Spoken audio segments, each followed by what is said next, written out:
아모스 5장입니다. 아모스 5장 1절로 17절까지.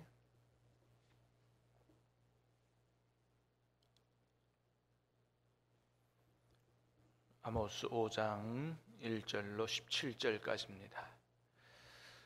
이스라엘 족속아, 내가 너희에게 대하여 애가로 지은 이 말을 들으라.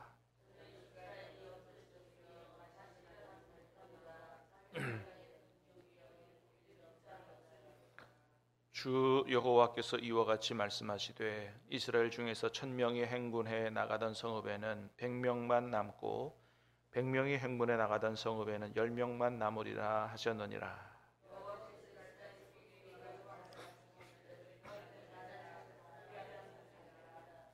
베델을 찾지 말며 길갈로 들어가지 말며 브엘세바로도 나아가지 말라. 길갈은 반드시 사로잡히겠고 베델은 비참하게 될 것임이라 하셨나니,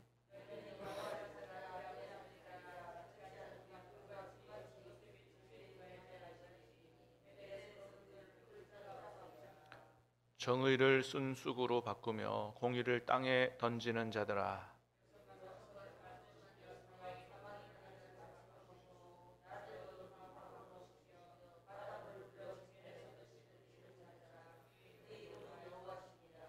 그가 강한 자에게 갑자기 패망이 이르게 하신즉 그 패망이 산성에 미치느니라.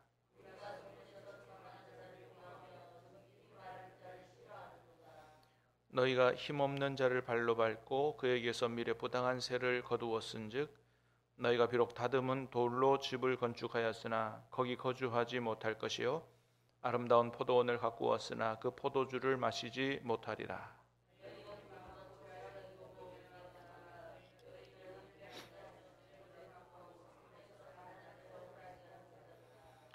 그러므로 이런 때에 지혜자가 잠잠하나니 이는 악한 때임이니라.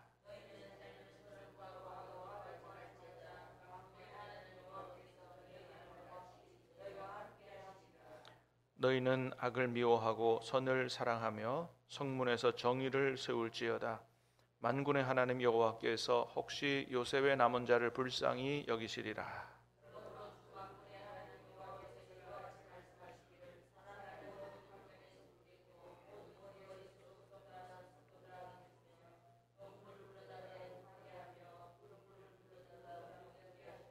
같이 읽습니다.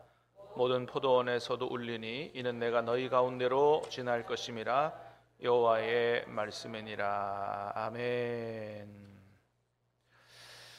자, 오늘 말씀은 아모스 세 번째 설교의 내용인데 마지막 심판 때에도 하나님이 이스라엘에게 살 수 있는 길을 알려주시는 그런 말씀입니다. 자, 먼저는 정해진 무서운 심판에 대해서 다시 한번 말씀을 하세요. 자, 1절에서 3절까지 다시 봅니다. 시작.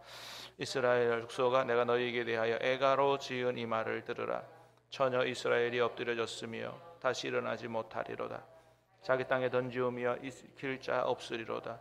주 여호와께서 이와 같이 말씀하시되 이스라엘 백성 중에서 1000명이 행군에 나가던 성읍에는 100명만 남고 100명이 행군에 나가던 성읍에는 10명만 남으리라 하셨느니라. 아멘.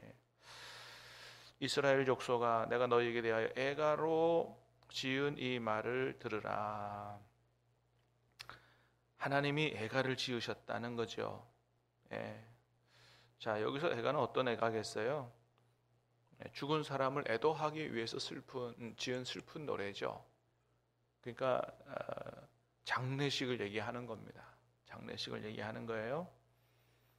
처녀 이스라엘이 엎드러졌으며 다시 일어나지 못하리로다. 3절에 보니까 이스라엘 중에서 1000명이 행군에 나가던 성읍에는 100명만 남고 100명이 행군에 나가던 성읍에는 10명만 남으리라. 그러니까 거의 완전한 멸망이 예정되어 있다. 그런 말씀을 하시죠. 무서운 말씀이죠. 자, 그런데 이렇게 너희가 이제 완전히 멸망하게 될 거다, 장례식 치르게 될 거다, 이런 얘기 하시면서도 살 길을 말씀해 주신다는 거예요. 마지막 순간에도. 자, 4절, 5절, 6절 시작. 여호와께서 이스라엘 족속에게 이와 같이 말씀하시기를 너희는 나를 찾으라 그리하면 살리라. 베델을 찾지 말며 길갈로 들어가지 말며 길갈은 반드시 사로잡히겠고 베델은 비참하게 될 것이라 하셨나니 너희는 여호와를 찾으라 그리하면 살리라. 예, 너희는 여호와를 찾으라 그리하면 살리라. 하나님이 누구를 찾으라는 거예요? 나를 찾으라. 뭘 찾지 말라? 베델을 찾지 말며 길갈로 들어가지 말며. 자, 여러분 베델 길갈 어제 봤어요? 하나님 앞에 예배하는 장소라 그랬습니다. 예배하는 장소 찾는 게 뭐가 나빠요? 근데 여기서 하나님 사용하시는 베델과 길갈의 이미지는 어떤 이미지라고요?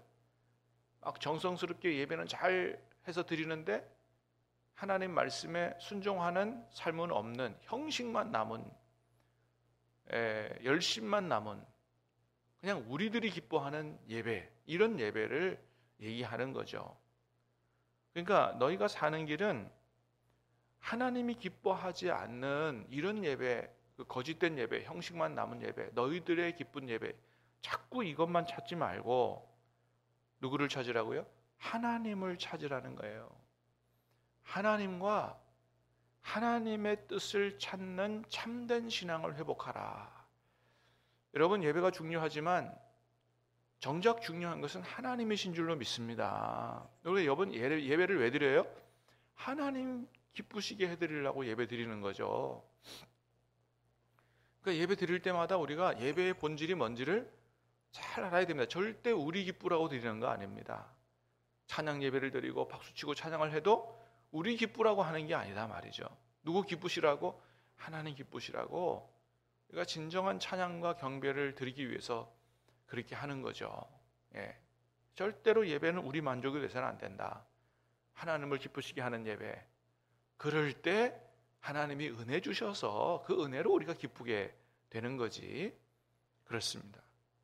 그래서 하나님이 정말로 하나님 백성들에게 원하시는 것은 예배가 아니라 순종하는 삶이다. 이걸 여러분 창세기부터 계시록까지 얘기하시는 거예요. 여러분 성경을 주도 면밀하게 읽어보세요. 성경을 연구해 보세요. 너무나도 분명한 하나님 메시지거든요. 하나님은 하나님의 뜻에 순종하는 걸 원하세요. 오죽하면 아주 그냥 못 알아들을까 봐 액면 그대로 번제보다 제사보다 순종을 원하신다고 하셨을까요? 제사보다 순종을 원하신다고. 여러분, 이 신약 성경에서 말씀하신 게 아니에요. 그건 구약 성경에서 말씀하신 거거든요. 구약은 뭐예요? 제사의 시대예요. 구약은. 근데 그 제사보다 순종을 원하신다고 말씀하시잖아요. 그래서 여러분, 예배가 우리가 하나님을 섬기는 형식이라고 한다면 중요한 건 형식이 아니고 뭐예요? 그 안에 있는 열매가 중요한 거잖아요. 이 틀도 중요합니다. 우리가 누구한테 선물할 때는 포장도 중요해요. 근데 정작 중요한 건 뭐예요? 안에 들은 내용물이잖아요. 내용물이 중요한 겁니다. 아무리 포장이 막 그럴싸해도 안에 게 형편없으면 이게 문제가 되는 거잖아요. 안에 게 제대로 좋고 그 다음에 포장지가 문제죠. 더 중요한 건 알맹이란 말이죠. 예배가 형식이라고 한다면 하나님이 진짜 원하시는 열매, 그 열매는 뭐겠어요? 예배 중에 선포된 하나님의 말씀대로 순종하고 사는 삶이에요. 그래서 여러분, 마태복음 25장에서 예수님 오실 때 슬기로운 5처녀, 어리석은 5처녀, 슬기로운 5처녀는 뭘 준비했어요? 등을 준비했잖아요. 어리석은 5처녀는 뭘 준비 못했어요? 등은 준비하되 기름을 준비 못했다는 거예요. 등은 준비하되 기름은 준비 못했다. 그 기름이 뭐겠어요? 어떤 사람은 그걸 성령이라고 또 목사님 중에도 설교하는 분이 계셔. 성경을 좀 제대로 알아야 돼요. 여러분, 그 슬기로운 5처녀가 주님을 안 기다린 사람들이 아니에요. 기다린 사람들이라 그랬어요. 그죠? 주님을 기다릴 정도면 교회 나갔겠어요? 안 나갔겠어요? 나가는 사람들인 거예요. 그러니까 그게 기름을 성령을 가리킨다면 슬기로운 다섯 처녀는 성령 받은 사람이고 어리석은 다섯 처녀는 성령 못 받은 사람이고, 성령 못 받은 사람은 예수님을 모르는 사람이거든요. 근데 어리석은 다섯 처녀도 신랑 되시는 예수님을 기다렸다 그랬어요. 그러니까 교회 나오고 신앙생활 하는 건 마찬가지인 거예요. 믿는 사람들을 가리키는 겁니다. 믿는 사람들. 근데 중요한 건 뭐예요? 진짜 믿느냐, 믿는다고 말하느냐, 그 차이인 거예요. 그래서 슬기로운 다섯 처녀는 뭐예요? 등도 준비하고 기름도 준비하고, 형식만 있는 게 아니고 뭐예요? 열매도 있고 내용도 있고, 경건의 모양만 있는 게 아니고 경건의 능력이 있는 사람들을 이야기하는 거예요. 예, 그렇습니다. 그래서 마태복음 13장에 보면 천국의 비유 중에 그물 비유가 있어요. 그물로 해서 고기를 다 잡잖아요, 그죠? 그 그물로 해서 고기를 다 잡으면 그거 다 가져간다 그랬어요? 고기를 그 중에서 골라낸다 그랬잖아요. 그래서 그물 쳐서 들어온 고기는, 그물에 걸린 고기는 교회 안에 들어온 걸 얘기해요. 그 다음에 거기서 어떻게 해요? 진짜 믿음이 있는 사람이냐 없는 사람이냐를 골라낸다 그랬어요. 여러분, 그 결혼 예식, 그 결혼 비유 보세요. 초청을 받은 사람들 다 오잖아요, 예식에. 근데 어떤 사람은 쫓겨나요? 예복을 입지 않은 사람이 쫓겨나잖아요. 초청받아 왔어요. 그러나 택함 받은 사람은 적다 이거죠. 진짜 믿음이냐, 죽은 믿음이냐, 산 믿음이냐, 야고보서 얘기해. 처음서부터 끝까지가 그게 일맥상통하는 거예요. 주여 주여 하는 자마다 다 천국에 들어갈 게 아니고, 아버지 뜻대로 행하는 진짜 믿음을 가진 사람이 들어간다. 물론 여러분, 우리가 신앙생활을 하고 하나님 말씀대로 살다 보면 100% 하나님 말씀대로 살 수는 없어요. 거기서 그러면 몇 점 정도 맞아야 천국의 합격선이냐, 커트라인이냐, 이걸 얘기하는 게 아니에요. 우리가 신앙생활 하면서도 하나님 말씀대로 100% 살 수가 없어요. 그래서 다시 회개하면 용서받을 수 있는 길을 열어두셨잖아요. 중요한 건 뭐예요? 방향성인 거예요. 방향성. 내가 늘 100% 하나님 뜻대로 살지 못하더라도 하나님을 향하여 있느냐 이거예요. 내가 주님의 뜻을 따라 살려고 노력하는 그 방향성 가운데 있느냐, 그게 중요한 거예요. 때로 한눈 팔고 넘어질 수도 있어요. 그러나 결국에는 그런 믿음을, 항상 주님을 바라보려고 하는 믿음을 가진 사람, 주님의 뜻대로 살려고 꽤나 애를 쓰는, 기도하는, 말씀 묵상하고 경건 훈련하는 이런 사람들이 결국에는 하나님 은혜 가운데 구원을 받게 된다라고 하는 것이죠. 그렇습니다. 하나님 말씀하시는 거예요. 거짓된 예배만 꼬박꼬박 참석하고 하나님 말씀대로 살지 않는 이런 게 아니라 말씀대로 살려고 애를 쓰고 노력하는, 이것이 바로 하나님을 찾는 거요, 이것만이 살 길이라고 말씀하십니다. 베델을 찾지 말고 길가를 찾지 말고 하나님을 찾으라고 말씀하십니다. 대림절 기간 동안에 더욱더 주님 바라보고 주님과 친밀하게 교제하고 동행하는 삶을 일평생 주님 만날 때까지 살아갈 수 있기를 주님의 이름으로 축복합니다. 자, 그런데 이렇게 이스라엘은 베델로 가서 제사를 드리고 예배를 드리는데 어제 봤어요, 그죠? 정성스러운 예배와 예물을 드렸다 그랬어요. 근데 삶은 어땠느냐? 자, 10절입니다. 10절 시작. 무리가 성문에서 책망하는 자를 미워하며 정직히 말하는 자를 싫어하는도다. 성문에서 책망하며 정직히, 그러니까 한마디로 말하면 뭐예요? 하나님의 뜻대로 말하는 사람을 싫어했다는 거예요. 하나님의 말씀을 듣는데 책망하니까, 그죠? 또 바른 소리 하니까 그 듣기를 싫어했다. 여러분, 하나님 말씀이 듣기 좋게 들릴 수 있게 되기를 주님의 이름으로 축복합니다. 그게 책망의 말씀이라도 그게 이게 나를 살리는 말씀이라고 생각하고 듣기 좋아야 되는 거예요. 근데 여러분, 우리 세상에도 그렇지만은 꼭 나쁜 길로 가는 사람들이 뭐예요? 그런 거 듣기 싫어하고 이상하게 나쁜 얘기는 그냥 귀 솔깃해가지고 넘어가고. 자, 11절부터 13절까지 시작. 너희가 힘없는 자를 밟고 그에게서 미래 부당한 세를 거두었은즉 너희가 비록 다듬은 돌로 집을 건축하였으나 못할 것이요 아름다운 포도원을 가꾸었으나 그 포도주를 마시지 못하리라. 너희의 허물이 많고 죄악이 무거움을 내가 아노라. 너희는 의인을 학대하며 뇌물을 받고 성문에서 가난한 자를 억울하게 하는 자로다. 그러므로 이런 때에 지혜자가 잠잠하나니 이는 악한 때임이라. 자, 성문에서 책망하는 자, 정직히 말하는 자, 하나님 말씀을 싫어하니 결국은 어떻게 살게 돼요? 힘없는 자를 발로 밟고. 예? 예. 그러니까 긍휼과 자비, 사랑은 없어요. 약육강식의 시대가 된 겁니다. 힘 있는 자가 약한 자 먹고 사는 거예요.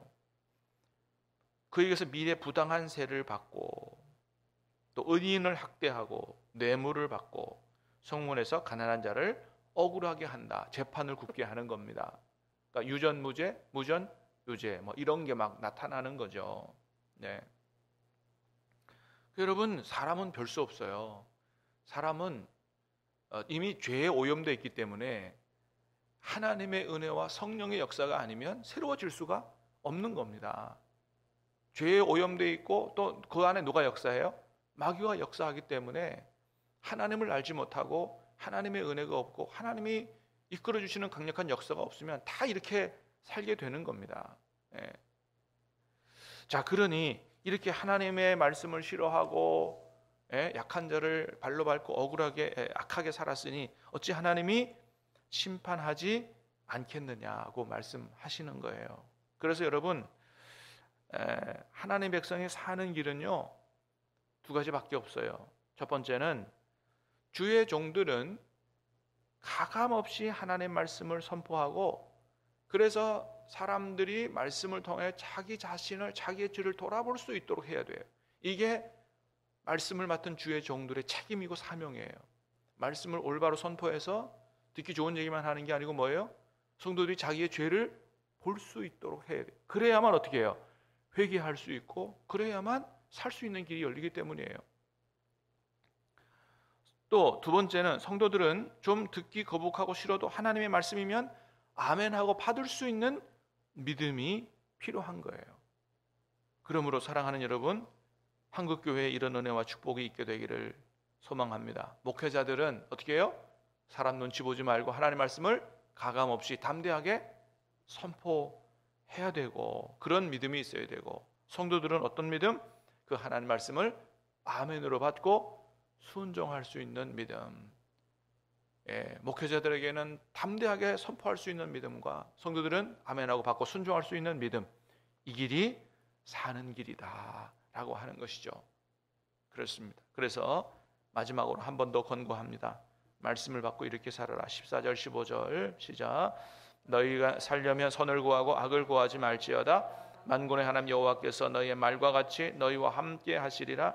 너희는 악을 미워하고 선을 사랑하며 성문에서 정의를 세울지어다. 만군의 하나님 여호와께서 혹시 요셉의 남은 자를 불쌍히 여기시리라. 너희가 살려면 어떻게 해요? 선을 구하고 악을 구하지 말지어다. 거기 선의 여러분, 선 중에서요, 선의 본질은 뭐예요? 하나님의 말씀을 구하는 겁니다. 단순히 착하게 사는 게 아니고. 그래서 성경의 선이라고 하는 것은 히브리어 토브인데 그게 바로 하나님의 말씀으로부터 나오는 것을 얘기해요. 그래서 말씀을 구해야 된다. 자, 만일 그렇지 않으면 16절입니다. 시작. 그러므로 주 만군의 하나님 여호와께서 이와 같이 말씀하시기를 사람이 모든 광장에서 울겠고 모든 거리에서 슬프도다 하겠으며 농부를 불러다가 애곡하게 하며 울음꾼을 불러다가 울게 할 것이며. 한마디로 말하면 뭐예요? 장례식을 치르게 될 거다. 17절입니다. 시작. 모든 포도원에서도 울리니 이는 내가 너희 가운데로 지날 것임이라 여호와의 말씀이니라. 아멘. 그러니까 생명의 하나님이 아니라 어떤 하나님으로 만나요? 죽음의 하나님으로, 심판의 하나님으로 만나게 되는 거죠. 오늘 말씀을 통해서 하나님이 살 수 있는 길이 무엇인가를 정확하게 말씀하셨습니다. 사랑하는 여러분, 우리가 나중에 하나님을 만나게 될 때 심판의 하나님이 아니라 생명과 구원과 축복의 하나님으로 만날 수 있기를 주님의 이름으로 축복합니다. 기도하겠습니다. 하나님 아버지,